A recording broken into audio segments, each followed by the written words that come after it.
जवानी के रंग वैसन बा। हाँ। जिंदगी में तीन गो अवस्था आवेला सतेंद्र भैया। कौन कौन? लइकाई एक, जवानी दू, बुढ़ारी तीन। लइकाई आई तो चल जाई और जवानी चढ़ी तो ढल जाई बुढ़ारी आई तो ना जाई ना का करी संगे लेके चल जाई। आज हमारा सतेंद्र भैया बॉर्डर पर राइफल लेके दुश्मन के लगे करेजा ऊंचा करके रहनी कैसे जवानी के रंग में। जवानी रहनी तो जवानी में निमन जवानी में पाउर काम होला इससे कहतनी कि अरे जवानी जहरबा संभर के चला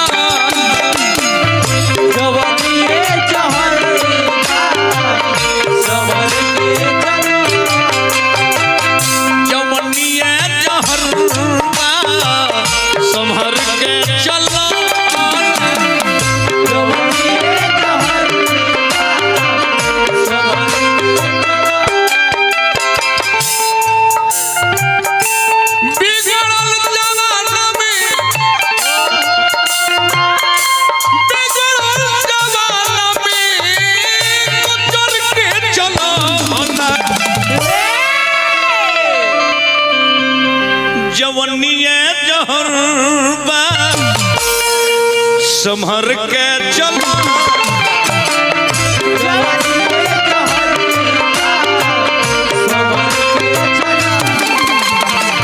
जवनिया जहरबा संभर के चला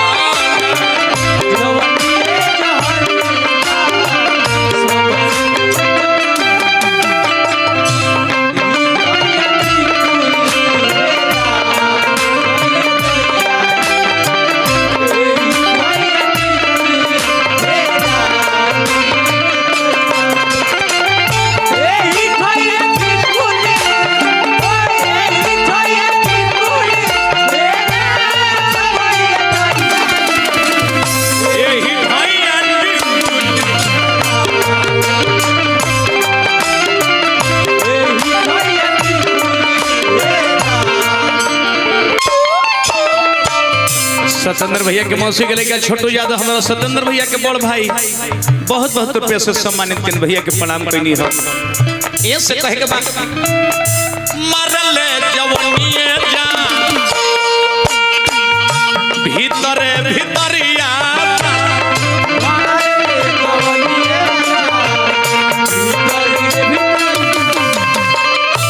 मरल जवानी जान भीतरे भीतरिया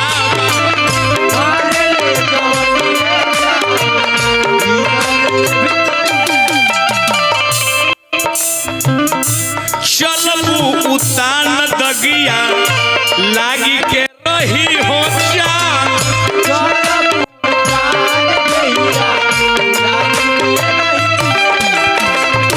चलबू उतान दगिया लागी के रही रे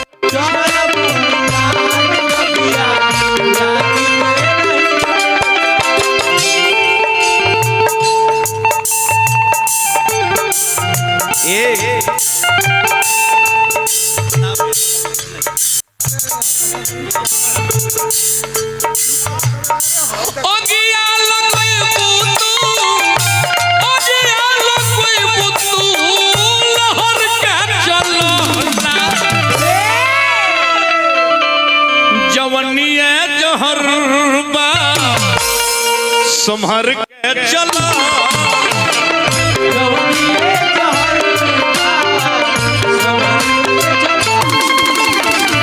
जवनिया जहरबा संभर के चला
के मौसी के लड़का छोटू यादव जी बहुत बहुत से सम्मानित कैनी हार्दिक हार्दिक प्रणाम बा।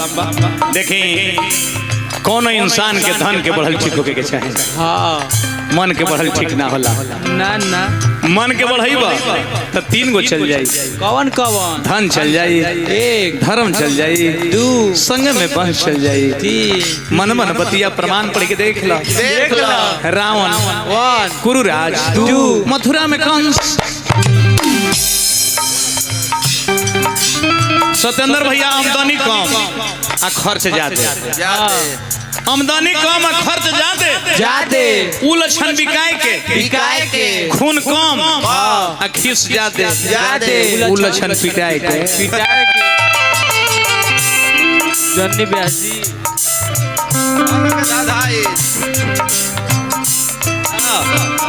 धन के धधाई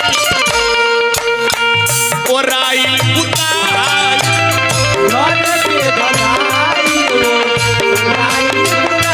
धन के धधाई ओराई उताई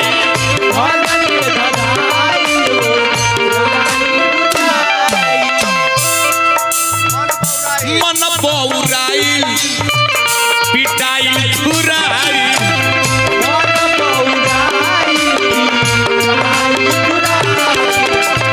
मन बौराई पिटाई छुराई